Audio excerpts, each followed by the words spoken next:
दोस्तों, आज हम फिर प्रस्तुत हैं एक डरावनी कहानी लेकर जिसमें डर है, रोमांच है और रहस्य है।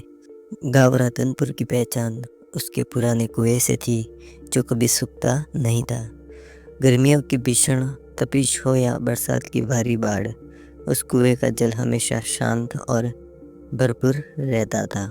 गांव वाले उसे देवताओं का आशीर्वाद मानते थे, लेकिन भीतर ही भीतर बहुत से लोग डरते भी थे। वजह थी कुएं से जुड़ी एक अधूरी कहानी। एक सुबह गांव की होनहार और जिज्ञासु लड़की रिया पानी भरने पहुंची।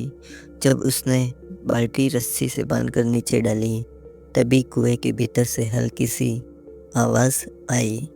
पहले तो उसने सोचा कि यह भ्रम होगा, लेकिन जैसे ही बाल्टी ऊपर खींची, पानी के साथ एक पुराना ताबीज बाहर निकल आया। ताबीज पर उकेरे गए अक्षर धुंधले थे, लेकिन ध्यान से देखने पर उस पर लिखा हुआ था, सत्य छिपा है अंधेरे में, ढूंढोगे तो उजाला ज़रूर मिलेगा। रिया चौंक गई। उसने ताबीज अपनी चुनरी में छुपा लिया और घर लौट आई। उसी रात जब वह सोई थी तो उसे अजीब सपना आया। उसने देखा कि एक वृद्ध साधु सफ़ेद वस्त्रों में हाथ में त्रिशूल लिए कुएं के पास खड़ा है।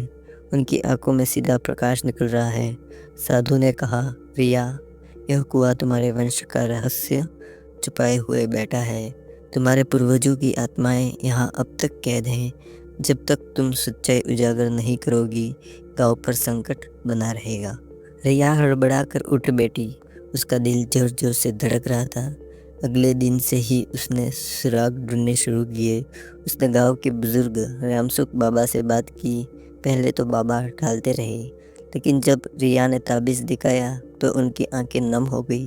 उन्होंने कहा, बिटिया, ये ताबीज़ उसी परिवार का है जिसे 100 साल पहले गांव के ज़मींदार ने झूठे इल्ज़ाम में कुएं में धकेल कर मार डाला था।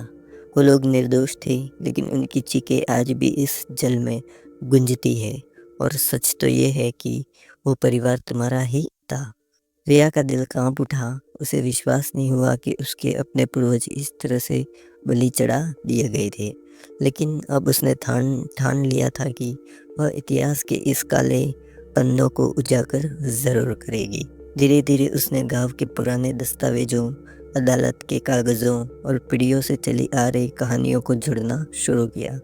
हर कड़ी एक नई परत खोल रही थी, लेकिन जैसे जैसे सच सामने आ रहा था, वैसे ही गांव के कुछ लोग उसके खिलाफ हो रहे थे, क्योंकि अगर सच्चाई बाहर आ गई तो कई बड़े बड़े घरानों की इज्जत और लालच बेनकाब हो जाएंगी।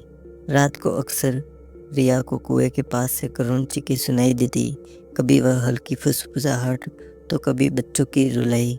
रिया समझ चुकी थी कि उसके पूर्वज उसकी मदद मांग रहे हैं, लेकिन क्या वह अकेली उस भारी सच का सामना कर पाएगी, या फिर वही अंधेरा उसे भी निगल लेगा जिसने कभी उसके पूरे कुल को डुबा दिया था। रुइया ने जब पुराने दस्तावेज, अदालत की फाइलें और गांव के बुजुर्गों की गवाही एक साथ जोड़ी, तो सच किसी तेज तूफान की तरह उसके सामने खड़ा हो गया। 100 साल पहले जमींदार धर्मवीर सिंह ने जमीन हड़पने के लिए उसके पूर्वजों पर चोरी और गद्दारी का झूठा इल्ज़ाम लगाया था, और फिर पंचायत के बहाने उन्हें कुएं में धकेल कर मौत की घाट उतार दिया था। लेकिन सबसे बड़ा झटका तब लगा जब रिया को पता चला कि इस साजिश में सिर्फ ज़मींदार ही नहीं, बल्कि गांव के मौजूदा मुखिया रघुवंशी परिवार के पुरखे भी शामिल थे। यानी जो लोग आज तक गांव में खुद को सम्मान का प्रतीक बताते थे, वही असली अपराधी थे।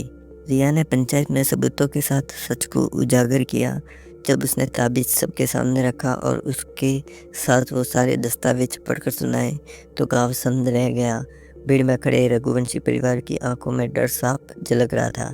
तभी अचानक कुएं से अजीब सी आवाज़ आई, जैसे किसी ने लंबी कैद से आज़ादी की सांस ली हो। पानी अपने आप उफन कर ऊपर आया और चारों ओर फैल गया। लोग डर कर पीछे भाग गए, लेकिन रिया शांत खड़ी रही। उसे लगा मानो उसके पूर्वज अब मुक्त हो गए हों। गांव के लोग रिया के साहस से प्रभावित हुए। रघुवंश परिवार का पर्दाफाश हुआ और उनका अभिमान टूट गया। कुएं को गांव की धरोहर घोषित कर दिया और उस पर एक पत्थर की पट्टिका लगाई गई। यह वह स्थान है जहाँ निर्दोषों का लहू बहा है, लेकिन सत्य ने अंत में विजय पा ही ली। कहानी का सबसे मार्मिक क्षण तब आया जब रिया ने रात को आखिरी बार कुएं के पास खड़े होकर कहा, अब आप सब चैन से सो जाइए, मैं आपकी वंशज होने का फर्ज निभा चुकी हूँ। और उसी पल उसे लगा जैसे ठंडी हवा का एक झोंका उसके शरीर को छूकर निकल गया, जैसे किसी ने उसे आशीर्वाद दिया हो।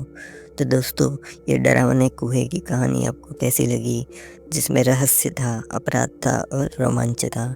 तो ऐसे ही कहानियों के लिए हमारे चैनल को सब्सक्राइब करें, वीडियोस को लाइक करें और ज़्यादा से ज़्यादा शेयर करें। धन्यवाद।